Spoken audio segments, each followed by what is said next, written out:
BSc second year के सभी प्यारे विद्यार्थियों, आज की ऑनलाइन क्लास में आपका स्वागत है।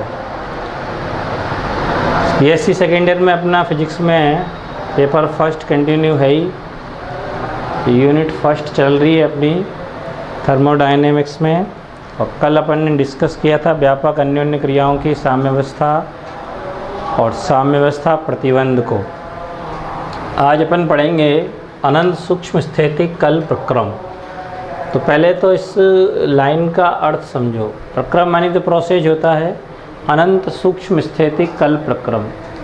तो जैसे मैंने कल भी बताया था, जब दो निकाय अन्योन्य क्रिया करते हैं तो शून्य से स्टार्ट होके या साम्यावस्था से स्टार्ट होके अन्य साम्यावस्था को प्राप्त करते हैं। जैसे शुरू में दोनों निकायों की अलग अलग ऊर्जाएं होती हैं, अलग अलग उनके आयतन होते हैं, यानी कि बाह्य प्राचाल अलग अलग होते हैं। जब अन्योन्य क्रियाएं होती हैं तो बाह्य प्राचाल में परिवर्तन होता है। इसके अलावा ऊर्जा का ट्रांजैक्शन होता है। चूँकि व्यापक अन्योन्य क्रियाएं अपन पढ़ रहे हैं तो इसमें कार्य और एनर्जी दोनों के रूप में ही ऊर्जा का विनिमय होता है। कल हमने साम्यावस्था प्रतिबंध को पढ़ा था कि जब दो निकाय साम्यावस्था में होते हैं तो उनके माध्य दाब, ताप, बीटा प्राचाल ये सब क्या होते हैं, बराबर होते हैं। इस प्रतिबंध को कल हमने गणितीय रूप से सूत्र से प्राप्त किया था। तो अनंत सूक्ष्म स्थितिक कल प्रक्रम का मतलब, यदि कोई निकाय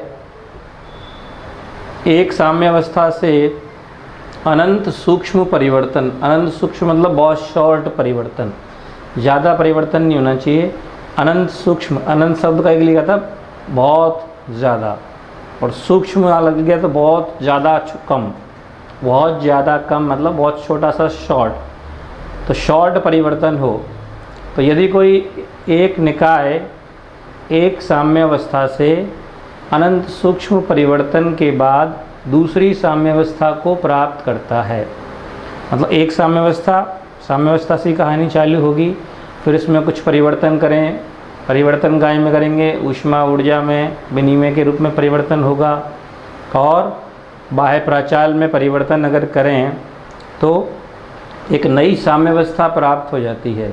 तो इस प्रोसेस को हम कहते हैं अनंत सूक्ष्म स्थितिक कल्प प्रक्रम। अब जो कल भी हमने डिस्कस किया था कि चूँकि यहाँ व्यापक अन्योन्य क्रियाएं हैं तो अभिगम्य अवस्थाओं की संख्या जो होती है, अभिगम्य अवस्थाओं की संख्या, इकाई का फलन होती है। कल भी इस चीज़ के बारे में डिस्कस किया था। यहाँ व्यापक अन्योन्य क्रियाओं की बात चल रही है। ओम जो है वो ओम ऑफ किसका फलन है, माध्य ऊर्जा ई बार और एक्स अल्फा। जहाँ एक्स अल्फा क्या चीज़ है, ये बाह्य प्राचाल हैं। एक्स अल्फा क्या है, बाह्य प्राचाल। अल्फ़ा इसलिए इस्तेमाल कर रहे हैं कि बहुत सारे वैल्यू इनके हो सकते हैं, यानी कि जैसे x1, x2, x3 dot dot xn के रूप में, n की वैल्यू 1, 2, 3, 4 अलग अलग प्राचाल हो सकते हैं। इसका लॉग लें तो लॉग ओम बराबर होगा log ohm E bar comma x alpha बार, ले सकते हैं इसको भी माध्य के रूप में। तो अभिगम्य अवस्थाओं की जो संख्या है ओम, कल भी डिस्कस किया था किस किस का फलन है। जैसे वहाँ पर अपन ने बाह्य प्राचाल के रूप में आयतन लिया था कल, तो बाह्य प्राचाल के रूप में कुछ भी हो सकता है। एक्स तो एक कॉमन संकेत है बाह्य प्राचाल का, ठीक है।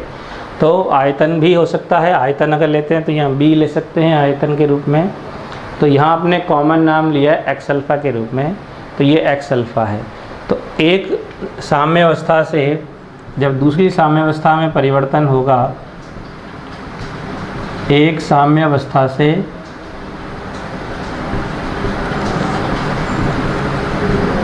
निकाय क्या प्राप्त करेगा, दूसरी साम्यावस्था। और एक साम्यावस्था से दूसरी साम्यावस्था में जब परिवर्तन होगा तो परिवर्तन कैसा है, अनंत सूक्ष्म, अनंत सूक्ष्म परिवर्तन, यानी कि बहुत शॉर्ट परिवर्तन है, ज़्यादा डिफरेंस नहीं है। प्राचालों में या आयतन में या एनर्जी में ज़्यादा परिवर्तन नहीं है, शॉर्ट परिवर्तन हो, सूक्ष्म परिवर्तन हो, तो इसको अपन बोलते हैं अनंत सूक्ष्म स्थितिक कल्प प्रक्रम। तो उसमें एक साम्यावस्था से दूसरी साम्यावस्था में प्राप्त करेगा। जैसे मान लो एक साम्यावस्था में उसकी ऊर्जा है ई बार, तो ई बार से क्या हो जाएगी, दूसरी साम्यावस्था में ई बार प्लस डेल्टा ई बार। अभी डेल्टा ई बार कैसा है, सूक्ष्म वैल्यू है, यानी ऊर्जा में परिवर्तन आया लेकिन अनंत सूक्ष्म परिवर्तन है, इसलिए अपन इस प्रोसेस को क्या कह रहे हैं, अनंत सूक्ष्म स्थितिक कल्प प्रक्रम। इसी तरह से जो बाह्य प्राचाल अपन ले रहे हैं, एक्स अल्फा बार है एक साम्यावस्था में, दूसरी साम्यावस्था में क्या हो जाएगा, एक्स अल्फा बार प्लस डेल्टा एक्स अल्फा बार, ये भी सूक्ष्म है। तो इस तरह का जो परिवर्तन हो रहा है उसको हम कह रहे हैं अनंत सूक्ष्म स्थितिक कल्प प्रक्रम। अब इसका अगर लॉग ले लिया अपन ने, जैसे ये लॉग, इसका अवकलन करें, इसको समीकरण नंबर 1 दे दें, तो समीकरण 1 का क्या करें, अवकलन। समीकरण 1 का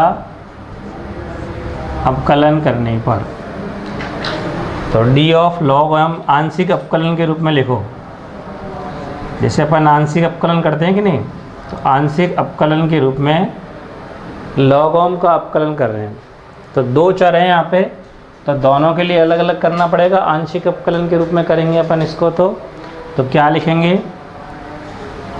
del upon del E bar, पहले इसके लिए करेंगे log ohm E bar x alpha bar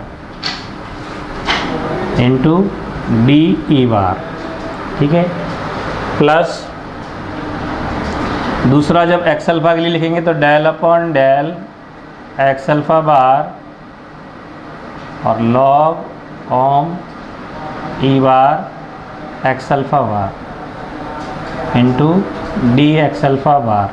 अब चूँकि अल्फ़ा के बहुत सारे मान हैं इसलिए इसको समीशन के रूप में लिखेंगे, जहाँ अल्फ़ा की वैल्यू 1 से लेके n तक हो सकती है। अल्फ़ा के बहुत सारे मान हैं ना यहाँ पे, तो एक तो है नहीं है, x1 के सापेक्ष भी होगा, x2 के सापेक्ष भी होगा, x3 के सापेक्ष भी, जैसे बहुत सारी वैल्यू है, 3 वैल्यू है x1 x2 x3, तो x1 x2 x3 का समीशन आएगा, 4 है तो 4 आएगा, 5 है तो 5 आएगा, इसलिए हमने क्या लगा दिया, इसमें समीशन लगा दिया। इसको अभी फ़िलहाल अपन लिख देते हैं समीकरण नंबर 2। अब ये क्या चीज़ है, चूँकि डेल अपॉन डेल ई बार log ohm E bar x alpha बार, ये क्या चीज़ है, पहले भी पढ़ चुके हैं अपन, क्या है ये, बीटा प्राचाल, क्या है ये, बीटा प्राचाल। और दूसरा जो ये है del upon del x alpha bar log ohm E bar x alpha bar, इसको क्या लिखते हैं अपन, पहले भी कल लिखा था अपन ने, इसको बीटा पी बार लिखा था। अगर आयतन के रूप में लिखते हैं तो पी बार लिख सकते हैं, वरना पी बार नहीं लिखें तो केवल एक्स अल्फा बार लिख दें, बीटा एक्स अल्फा बार। ये कल भी तो लिखा था अपन ने, ये कल प्रूफ करके बताया था मैंने तुमको, जब del upon del X B, यहाँ एक्स अल्फ़ा की जगह क्या था, बी, कल पढ़ाया था मैंने, ध्यान करो, कल की क्लास में दिखा था, del upon del B log ohm E B, इसको कल लिखा था कि नहीं, बीटा पी बार। तो बी आयतन क्या है, बाह्य प्रचालित है यहाँ, तो आयतन बी की जगह क्या है यहाँ, एक्स अल्फ़ा, तो माइनस बीटा एक्स अल्फ़ा बार, या निकाय द्वारा कार्य हुआ इसलिए माइनस ले रहे हैं, माइनस बीटा एक्स अल्फ़ा बार, या इसको माइनस बीटा, अगर आयतन के रूप में यूज़ करते हैं, यदि एक्स अल्फ़ा की जगह आयतन होता बी, यानी बाह्य प्राचाल किसको लें अपन, आयतन को अगर लें, तो फिर ये क्या लिख सकते हैं, पी बार लिख सकते हैं इसकी जगह, समझ गए। अन्यथा अपन एक कॉमन वर्ड के रूप में ले रहे हैं फ़िलहाल, तो एक्स अल्फ़ा बार ये इसमें लिख सकते हैं, ठीक है, माइनस बीटा एक्स अल्फ़ा बार। अब ये दोनों वैल्यू कहाँ रख दो, समीकरण नंबर 2 में, इसको समीकरण नंबर 3 लिख दो, इसको समीकरण नंबर लिख दिया अपन ने 3। तो समीकरण 3 से वैल्यू 2 में रखने पर, समीकरण 3 से समीकरण 2 में मान रखने पर तो 3 से मान कहाँ रख रहे हैं अपन? 2 में। तो क्या हो गया? डी लॉग ओम, ओम में वो दोनों ही हैं, ई बार एक्स अल्फा बार लिख सकते हैं।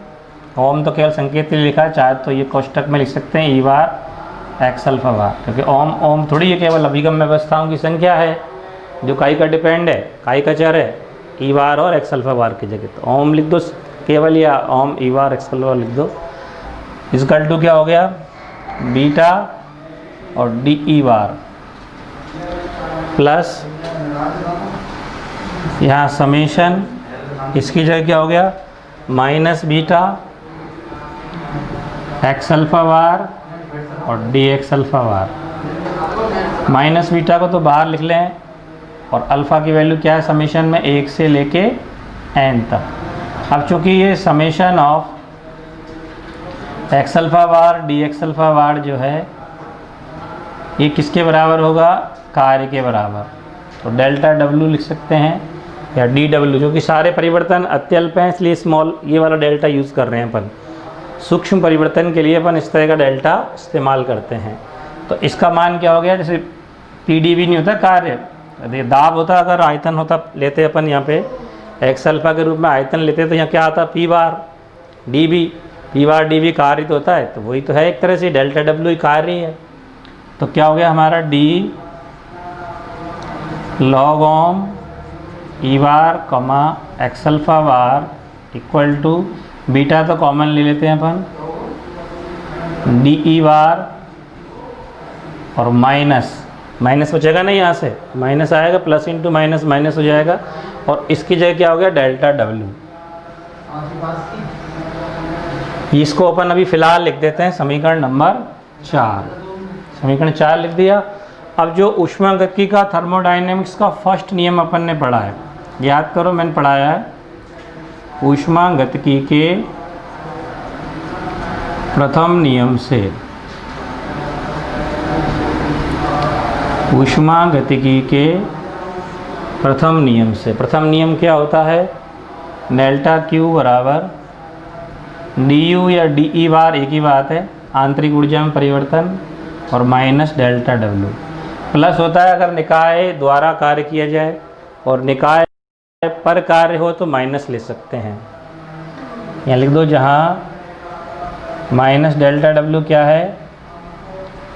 निकाय पर किया गया कार्य। तो डेल्टा क्यू लिख सकते हैं इसकी जगह, D E bar minus delta W की जगह। तो क्या समीकरण हो गया हमारे पास? D log ohm E bar x alpha bar equal to beta और डेल्टा क्यू। ठीक है। अब चूँकि एंट्रोपी अपन ने पढ़ी है, एंट्रोपी क्या होती है?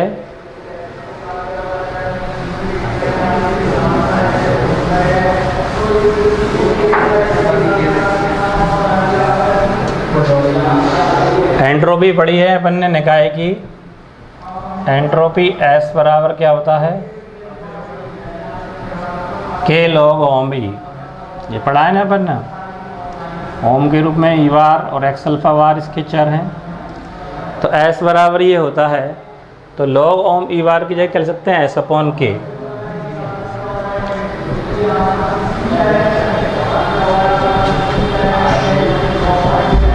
तो एस अपॉन के बराबर हो गया log ohm E bar x alpha bar. अब यहाँ पे देखो इस समीकरण में है, इसको समीकरण 5 लिख दिया अपन ने। तो 5 में log ohm E bar x alpha बार की जगह क्या आ जाएगा? एस अपॉन के। तो समीकरण 5 से क्या हो गया?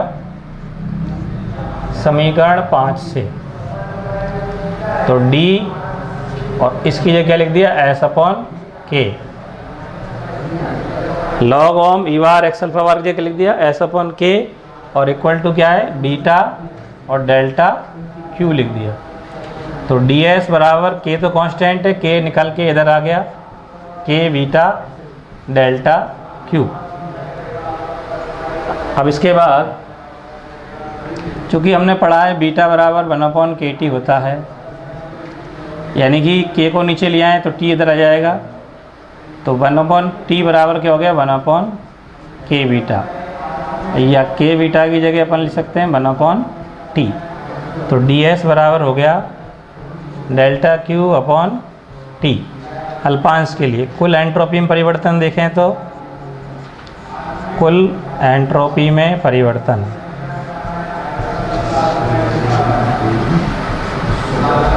डेल्टा क्यू अल्प है, यहाँ पे डेल्टा क्यू टेंड्स टू 0, तो समाकलन के रूप में लिख सकते हैं इसको, समाकलन डी क्यू अपॉन टी लिख सकते हैं, या delta Q upon T limit लग सकते हैं कहाँ से कहाँ तक, जैसे ए निकाय से ए अवस्था से बी अवस्था तक परिवर्तन है तो ए से बी अपन लिमिट लगा सकते हैं। ये जो है वो ऊष्मागतिकी के द्वितीय नियम को शो करता है। यह है, इसको भी कोष्टक बंद कर दो, ऊष्मागतिकी के द्वितीय नियम का निर्धारण है।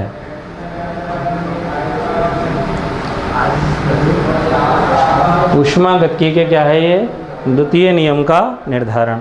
इसके ऊपर अपन कुछ एक्सप्लेनेशन कर सकते हैं, जैसे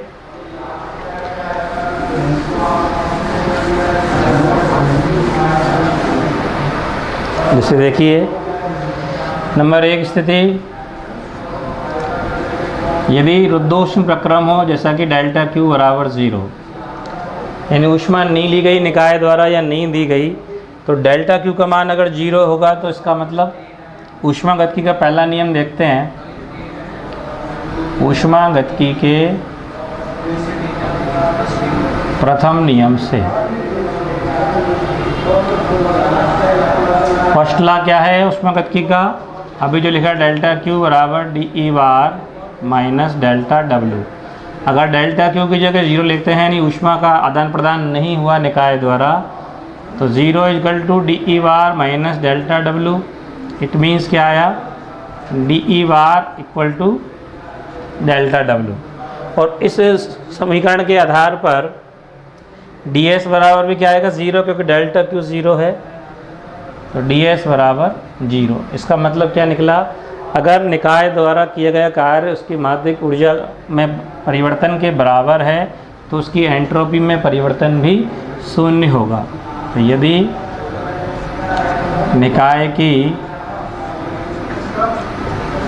माध्य ऊर्जा में परिवर्तन निकाय पर किए गए कार्य के बराबर है, क्योंकि अपन पहले भी डिस्कस कर चुके हैं, ऊष्मा नहीं ले रहा तो कार्य कैसे होएगा, उसकी आंतरिक ऊर्जा में वृद्धि के बराबर या परिवर्तन के बराबर। या डी ई बार क्या है, आंतरिक ऊर्जा ही तो है, आंतरिक ऊर्जा में वृद्धि के बराबर। तो एंट्रोपी में परिवर्तन क्या होगा, शून्य होगा। एंट्रोपी में परिवर्तन शून्य होगा। तो अगर ये कंडीशन है कि ऊष्मा नहीं ले रहा है, डेल्टा क्यू 0 है, तो इसका मतलब निकाय पर किया गया कार्य उसकी माध्य ऊर्जा में परिवर्तन के बराबर है, तो उसकी एंट्रोपी में परिवर्तन क्या होगा, शून्य होगा। एंट्रोपी में परिवर्तन क्या होगा, शून्य होगा। दूसरी स्थिति अपन इससे एक ऊष्मागतिकी का पहला दूसरा नियम अपन ज्ञात कर सकते हैं।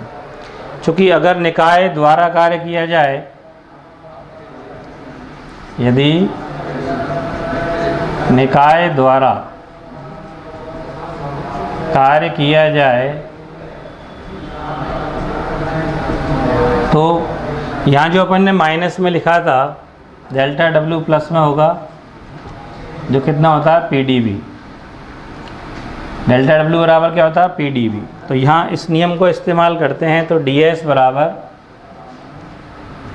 डेल्टा क्यू अपॉन टी है, टी को उधर लिया है, TdS बराबर डेल्टा क्यू। और थर्मोडायनेमिक्स का फर्स्ट नियम भी यूज़ करते हैं इसमें, तो डेल्टा क्यू की जगह क्या लिखेंगे, D E bar plus delta W. अभी लिखा है ना ऊपर ये, delta Q equal to D E bar minus delta W होता है। तो डी ई बार प्लस यहाँ पे क्या लिखना है, डेल्टा डब्ल्यू की जगह पी डी वी।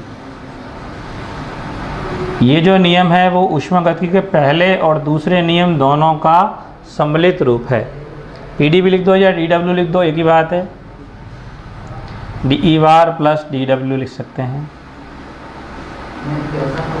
तो यह है ऊष्मागतिकी के प्रथम और द्वितीय नियम दोनों का सम्मिलित रूप है, क्योंकि ये द्वितीय नियम है डी एस बराबर डेल्टा क्यू अपॉन टी। इसमें अपन ने फर्स्ट लॉ को भी मिक्स कर दिया, तो क्या कहलाएगा, यह है ऊष्मागतिकी के प्रथम एवं द्वितीय नियम का सम्मिलित रूप है।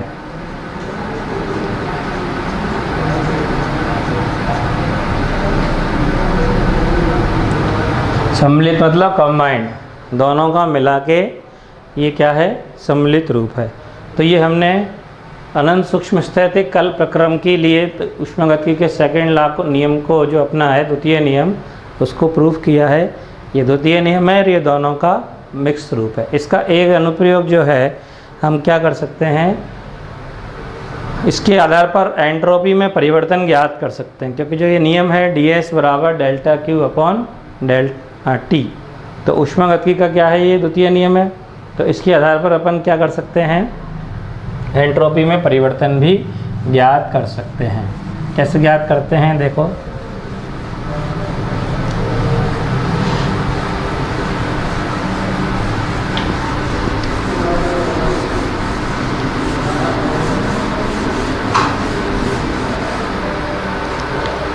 माना किसी निकाय की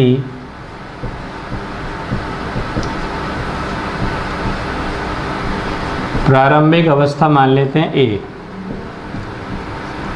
प्रारंभिक अवस्था ए में एंट्रोपी है एस ए। प्रारंभिक अवस्था में एंट्रोपी क्या मान लें, एस ए। और अंतिम अवस्था बी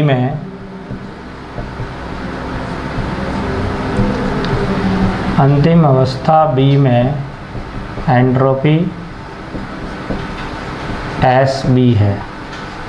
अब शुरू में पहली अवस्था से S1 अवस्था तक परिवर्तन में किया गया कार्य कैसे निकालेंगे। माना T1 स्रोत के ऊष्मा भंडार से, शुरू में पहला भंडार है डेल्टा Q1 ऊष्मा ग्रहण कर एंट्रोपी में परिवर्तन हो जाता है S1, यानी एस ए से क्या हो जाती है, S1 हो जाती है। तो परिवर्तन कैसे लिखेंगे, जो अपन ने अभी सेकेंड लॉ लिखा, डी एस बराबर क्या होता है, डेल्टा क्यू अपॉन टी होता है। तो एंट्रोपी में परिवर्तन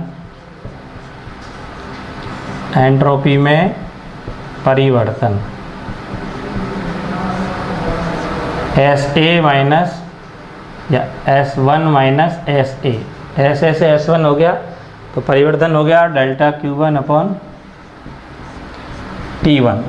T1 ताप पर है इसलिए। इसी प्रकार अपन लिख सकते हैं S2 माइनस S1, अगले भंडार का ताप T2 है, वहाँ से डेल्टा Q2 ऊष्मा ग्रहण की, परिवर्तन हो गया S2 माइनस S1 कितना हो गया, डेल्टा Q2 अपॉन T2। इसी तरह S3 माइनस S2 हो गया delta Q3 upon T3 dot dot. तो कुल परिवर्तन कितना हो गया, कुल एंट्रोपी में परिवर्तन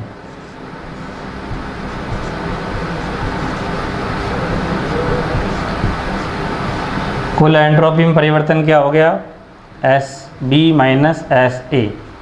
अंतिम अवस्था बी है, तो बी अवस्था में एंट्रोपी बी है, एस बी माइनस S1। इन सब के परिवर्तनों को लिखेंगे अपन, delta Q1 upon T1 plus delta Q2 upon T2 plus delta Q3 upon T3 plus dot dot. तो S B minus S A बराबर लिख सकते हैं समाकलन डेल्टा क्यू अपॉन टी, और लिमिट हो जाएगी ए से बी, या डेल्टा क्यू को डी क्यू अपॉन टी भी लिख सकते हैं अपन, लिमिट हो जाएगी ए से बी। इस तरह से अपन एंट्रोपी में परिवर्तन ज्ञात कर सकते हैं।